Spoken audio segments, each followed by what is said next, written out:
পরবর্তীকালীন সরকার এসে তাদের নতুন নিয়মের মাধ্যমে আপনাদের যারা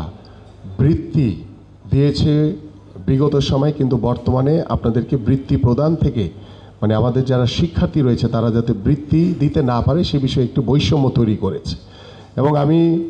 আপনাদেরকে আশ্বস্ত করছি, যদিও এটা আমার সাবজেক্ট না, এটা ডক্টর মাহাদি আমিনের সাবজেক্ট,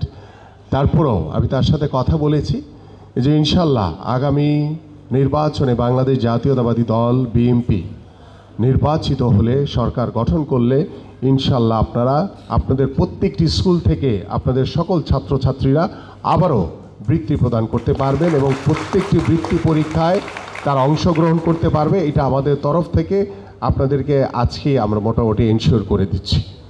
পাশাপাশি আমাদের যেটি ডক্টর মাহাদি আমিন বলেছে যে আমাদের মেইন স্ট্রিমের যে শিক্ষা ব্যবস্থা, সেই শিক্ষা ব্যবস্থায় আমাদের কিন্ডারগার্টেন যে স্কুলগুলো রয়েছে তাদের জন্য একটি নীতিমালা তৈরি করা সরকারিভাবে, যে প্রত্যেকটি কিন্ডারগার্টেন স্কুলের, এবং ইতিমধ্যে আমি আমার কামরুজ্জামান স্যারকে বলেছি যে আপনাদের টোটাল যে বিষয়গুলো রয়েছে, সুযোগ সুবিধাগুলো দরকার, কিভাবে সরকারের সাথে সমন্বয় করে আপনাদেরকে এমপিওভুক্তকরণ করা যায় কি না, বা কী শর্তে করা যায়, কিভাবে করলে ভালো হয়, এই সার্বিক বিষয়গুলো যদি আপনারা আমাদের কাছে দেন তাহলে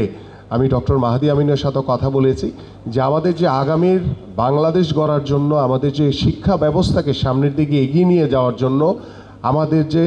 আগামীর নির্বাচনী যে ইশতেহার থাকবে, সেই ইশতেহারে আমরা আপনাদের কিন্ডারগার্টেনের পক্ষ থেকেও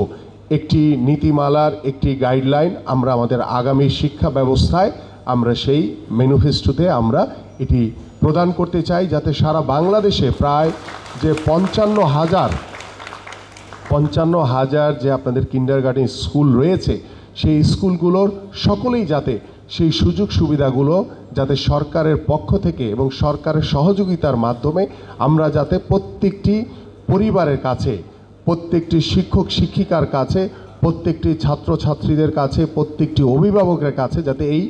সুযোগ সুবিধাগুলো আমরা পৌঁছে দিতে পারি, সেই বিষয়ে আমরা ইতিমধ্যে আলোচনা করে আমাদের মাননীয় ভারপ্রাপ্ত চেয়ারম্যান জনাব তারেক রহমানের সাথে কথা বলে আমরা সেই প্রস্তাবনাটি আমরা কিভাবে এক্সিকিউশন করা যায় সে বিষয়ে ইনশাল্লাহ আমরা সকলেই পদক্ষেপ নিব।